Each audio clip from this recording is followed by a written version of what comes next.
কিবা হে চাচা কেঙ্কা আছেন সবাই। আজ নতুন একটা জিনিস মোর চোখত পড়লো, যেটা ভিডিও না করে আর থাকতে পারনু না।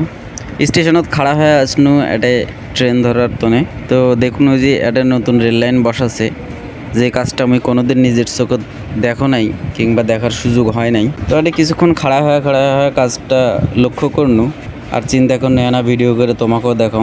এটা হলো বাংলাদেশের কাম। দেখো সারা বিশ্বের প্রত্যেকটা দেশ যেটা সব ধরনের কাজত অ্যাডভান্সড হয়ে গেছে, সব ধরনের কাজত প্রযুক্তি ব্যবহার করেছে, অথচ আমার দেশত দেখো সেই কাজগুলো এখনও পর্যন্ত শ্রমিকের হাতে সম্পন্ন হচ্ছে।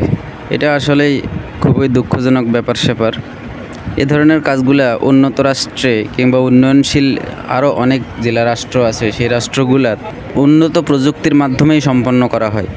মানুষের হাতের ছোঁয়া প্রায় নাই বললেই চলে, আর তখন ম্যান পাওয়ারও কম লাগে, খরচও অনেক বাঁচে যায়, আর প্রযুক্তিরও অনেক বিকাশ হয়, নতুন নতুন উদ্ভাবন হয়। যাই হোক, এলে কথা কয় আমার দেশত কোনো লাভ নাই, কারণ আমার দেশত বুয়েট চুয়েট কুয়েট রুয়েট এলাতে পাশ করে ছেলেপেলে নিজের ব্রেন দিয়ে নতুন কিছু উদ্ভাবন তো দূরের কথা, ক্যাঙ্কা করে বিসিএস ক্যাডার হবি, বিসিএস পরীক্ষায় পাশ করে ভালো একটা চাকরি করবি, সেই চিন্তায় ব্যস্ত থাকে। তারপর কোনো মতে বিসিএস টিসিএস পাশ করে একটা চাকরি বাকরি জোগাড় হলে, ক্যাডার ম্যাডার হলে তারা একটা সময় ভুলেই যায় যে তারা কোনো দিন ইঞ্জিনিয়ারিং পড়িছিল কিংবা ইঞ্জিনিয়ার হিসেবে নিজেকে গড়ে তুলিছে। তারা ভুলেই যায় যে তারা ইঞ্জিনিয়ার। তারা তখন চাকরিজীবী হয়, বিয়ে শাদী করে বউ বাচ্চা নিয়ে সংসার করতে থাকে। এটাই হলো আমার বাংলাদেশের চাল চরিত্র। যাই হোক, এলা কথা কয়া লাভ নাই।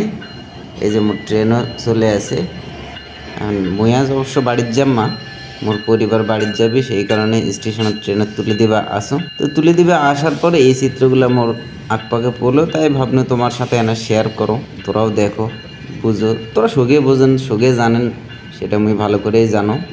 তাই এলে কথা কয়া লাভ নাই, হারাসক সময় আমার পেটের চিন্তা নিয়ে ব্যস্ত থাকলেই চলবি। তো ইদানিং দেখো আমার ট্রেনগুলো খুব সুন্দর করেছে।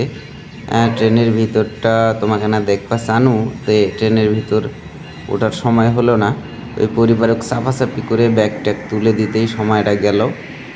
সেই কারণে তোমাদের ভিতর দেখার সুযোগ হলো না। যারা ট্রেনে উঠেছেন তারা তো জানেন ট্রেনের ভিতরে এখন ভালো চাকচিক্য করেছে এবং ভালো সুযোগ সুবিধা করেছে। আর যারা কখনো ওঠেন নাই কিংবা ওঠার সুযোগ হয় নাই, আমাকে আমি আরেকদিন ভালো করে ট্রেনের ভিতরটা ভিডিও করে দেখাম। তোমার ভিডিওটা কেমন লাগলো অবশ্যই জানাবেন, ভালো লাগলে শেয়ার করে দিবেন। সবাই ভালো থাকবেন, সুস্থ থাকবেন। আল্লাহ হাফেজ।